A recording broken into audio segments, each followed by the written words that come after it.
കഴിഞ്ഞ 80 വർഷത്തോളമായിട്ട് ലോകത്ത് നടന്നുകൊണ്ടിരിക്കുന്ന ശീതസമരം കോൾഡ് വാറിൻ്റെ അലയൊലികൾ അവസാനിച്ചിട്ടില്ല എന്ന് വേണം അനുമാനിക്കാനായിട്ട്.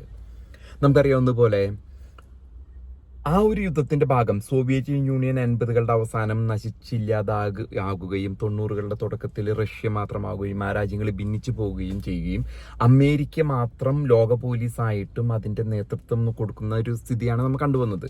എന്നാൽ പലപ്പോഴും റഷ്യക്കുള്ള സ്വാധീനം, ചൈന ഇപ്പോൾ വളർന്നു വരുന്നുണ്ടെങ്കിലും സോവിയറ്റ് യൂണിയനിലുള്ള സ്വാധീനം എന്ന് പറഞ്ഞത് ഇപ്പോഴും പയ്യെ തകർന്നില്ലാതാകുന്നതാണ് കാണുന്നത്.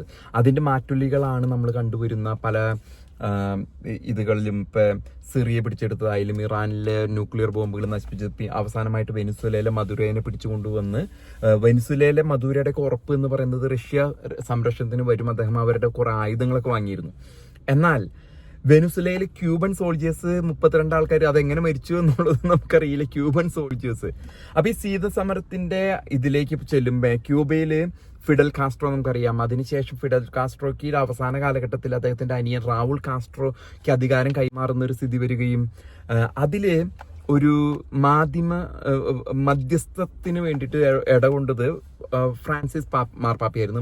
മരിച്ചുപോയ ഫ്രാൻസിസ് മാർപ്പാപ്പയും ഒബാമയും കൂടിയും ഒരു മധ്യസ്ഥ ശ്രമത്തിലൂടെയാണ് ക്യൂബയിൽ അങ്ങനെ അമേരിക്കൻ കോൺസുലേറ്റ് തുറക്കാനായിട്ടും ഒബാമ അവിടെ പോകുന്നു. അവിടെ ഹവാനയില് ഒരു കോൺസുലേറ്റ് തുറക്കുന്നു, ഇത് ചെയ്യുന്നു. പക്ഷെ അതൊരു ചതിയായിരുന്നു, അമേരിക്കയ്ക്കിട്ടുള്ള ഒരു ചതിയായിരുന്നു ക്യൂബ ചെയ്തിരുന്നത്. എന്നാൽ ഇന്ന് റഷ്യയോ സോവിയറ്റ് യൂണിയനോ ശക്തിയില്ലാത്ത സമയത്ത്, പുടിനെ യുക്രൈനിലിട്ട് പൂട്ടിയിട്ടിരിക്കുന്ന സമയത്ത് അത്തരത്തിലുള്ള കാരണം അവിടെ ഒരു US എംബസി തുടങ്ങിയിട്ട് അവർ ചെയ്തതെന്ന് വെച്ചാൽ ഈ ഒരു പ്രത്യേകതരം എന്തോ ഒരു ആയുധം, അത് അമേരിക്ക ഇപ്പൊ വെനിസ്വേലയിൽ അതേ ആയുധം പ്രയോഗിച്ചു എന്നാണ് പറയുന്നത്. ഹവാന ക്രൈസിസ്, ഹവാന സിൻഡ്രം എന്നാണ് അതിനെ പറഞ്ഞിരുന്നത്. കാരണം അവിടെ അമേരിക്കൻ എംബസി ക്യൂബയ്ക്കുള്ളിലെ ഹവാന അവരുടെ തലസ്ഥാനത്ത് വർക്ക് ചെയ്തിരുന്ന US എംബസിയുടെ ആൾക്കാർക്ക് ഒരു സിൻഡ്രോം, ചെവിക്കുള്ളിൽ ഇങ്ങനെ ഭയങ്കരമായിട്ട് തല തല്ലിപ്പൊളിയുന്ന പോലെയുള്ളൊരു സിൻഡ്രോം വന്നു. അത് സോവിയറ്റ് യൂണിയനോ റഷ്യ ചെയ്തതാണെന്നാണ് അനുമാനിക്കുന്നത്. അതിന്റെ പേരിൽ വീണ്ടും ആ ഒരു ബന്ധം വഷളാകുന്നു. കാരണം മധ്യസ്ഥ ശ്രമം, സ്നേഹം, കൂട്ടായ്മയൊക്കെ എന്ന് പറഞ്ഞിട്ട് ചതിയായിരുന്നു ചെയ്തത്. എന്നാൽ ഇപ്പൊ പറഞ്ഞു വരുന്ന കാര്യങ്ങൾ അനുസരിച്ച് വെനിസ്വേലയെ ക്യൂബ സംരക്ഷിക്കുന്നതായിരുന്നു പറഞ്ഞിരുന്നത്. പക്ഷെ അവിടെ സംരക്ഷിക്കാൻ പോയ 32 പട്ടാളക്കാരെ കഴിഞ്ഞ തവണ അതിന്റെ ഫ്യൂണറൽ ഇപ്പൊ കഴിഞ്ഞ ദിവസങ്ങളിലേ നടന്നുള്ളൂ. ക്യൂബൻ പട്ടാളക്കാരെ അമേരിക്കയുടെ ആക്രമണത്തിൽ അന്ന് ഒറ്റ രാത്രിയിൽ നശിപ്പിച്ച് കൊന്നില്ലാതാക്കുന്ന ഒരു സംഭവമാണ് ഉണ്ടായിരുന്നത്. അതേ സാഹചര്യത്തില് ഇന്ന് നമ്മൾ കാണുന്നത് ക്യൂബയുടെ സ്ഥിതി.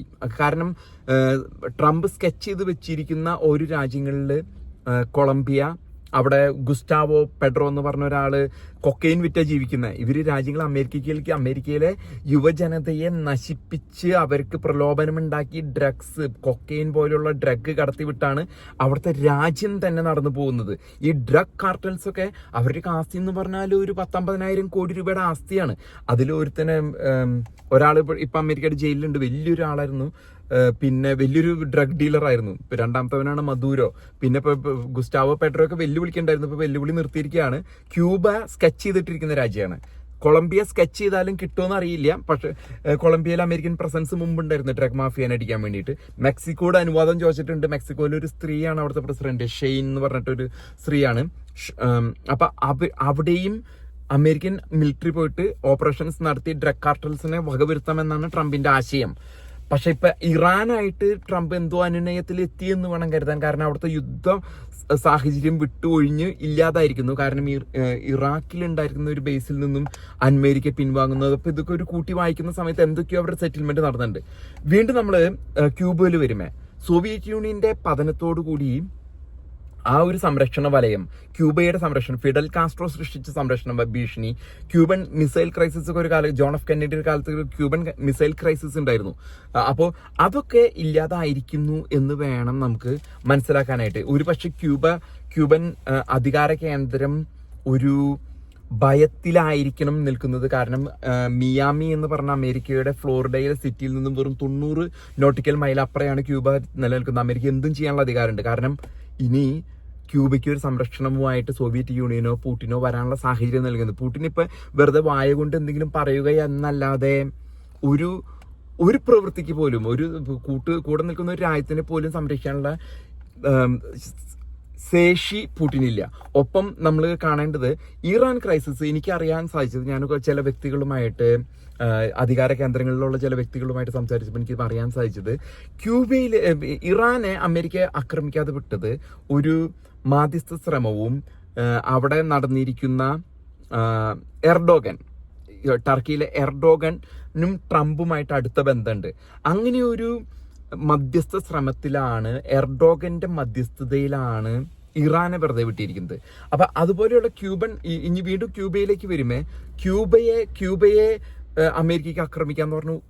പണ്ട് സോവിയറ്റ് യൂണിയൻ ഉള്ള കാലഘട്ടമല്ല, നിസ്സാര സമയം കൊണ്ട് ക്യൂബയെ ഇല്ലാതാക്കാനായിട്ടും പിടിച്ചടക്കാനായിട്ടും ട്രംപിന് സാധിക്കും. നമുക്ക് മുൻകാലങ്ങളിൽ അറിയാവുന്ന പോലെ ജോർജ് ബുഷ് ഇറാഖ് പോലെയുള്ള ഒരു രാജ്യത്തിൽ അല്ലെങ്കിൽ അഫ്ഗാനിസ്ഥാനിൽ യുദ്ധത്തിൽ പോകുമ്പോൾ വലിയ സന്നാഹവും പട്ടാളത്തിന് 1 ലക്ഷം 2 ലക്ഷം പട്ടാളത്തിന് അവിടെ ഇറക്കിയിട്ടാണ് യുദ്ധത്തിന് പോകുന്നത്. എന്നാൽ ട്രംപിന്റെ നയം അതല്ല.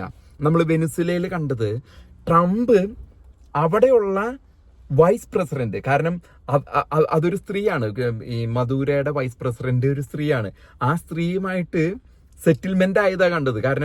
കാരണം അവർക്ക് ഒരിക്കലും കാരണം രാഷ്ട്രീയക്കാരെ നമുക്കറിയാലോ, സ്വന്തം കാല് എന്ന് വാരാൻ പറ്റും, അതെവിടെ ലോക ചരിത്രത്തിൽ എല്ലായിടത്തും അങ്ങനെയാണ്.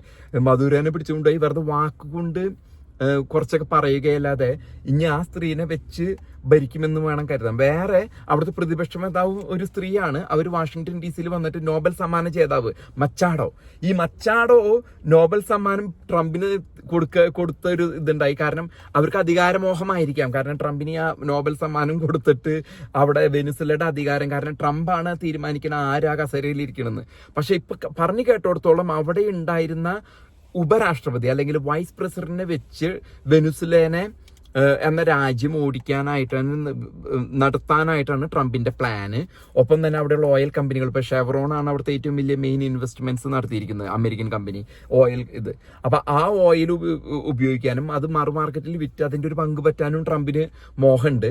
ഒപ്പം ക്യൂബയ്ക്ക് എണ്ണ അവിടെ നിന്ന് കൊടുക്കില്ല എന്നാണ് ട്രംപ് പറഞ്ഞിരിക്കുന്നത്. അപ്പോ ലോകത്ത് നിന്ന് നടക്കുന്ന ആ ഒരു ഇതെന്ന് പറഞ്ഞാൽ ക്യൂബയ്ക്ക് മേലെ സ്കെച്ച് ഇട്ടിരിക്കുന്ന കൺട്രി അടുത്തത് ഏത്? ഗ്രീൻലാൻഡ് ഉണ്ട്, ക്യൂബയുണ്ട്. ഏതാദ്യം വീഴും? അതിനുശേഷം ഇറാനെ വിട്ടിരിക്കുന്നു. എർഡോഗന്റെ മധ്യസ്ഥയിലുള്ള ചർച്ചയിൽ ഇറാനെ വിട്ടിരിക്കുന്നു എന്ന് വേണം നമുക്ക് അനുമാനിക്കാനായിട്ട്. അത് ഇതുവരെ പുറത്തു വന്നിട്ടില്ല. പക്ഷെ USS അബ്രഹാം ലിങ്കൻ അതിനടുത്ത് വരെ വന്നു അടിക്കുമെന്നുള്ള ഇത് വന്നെങ്കിലും വെറുതെ വിട്ടു എന്ന് വേണം മനസ്സിലാക്കാൻ. അത് ഇസ്രായേലിനൊട്ടും ഇഷ്ടപ്പെട്ടിട്ടില്ല എന്ന് വേണം അതിന്റെ ഒരു ആകത്തുക എന്നാണ് നമുക്ക് മനസ്സിലാക്കാൻ സാധിക്കുക.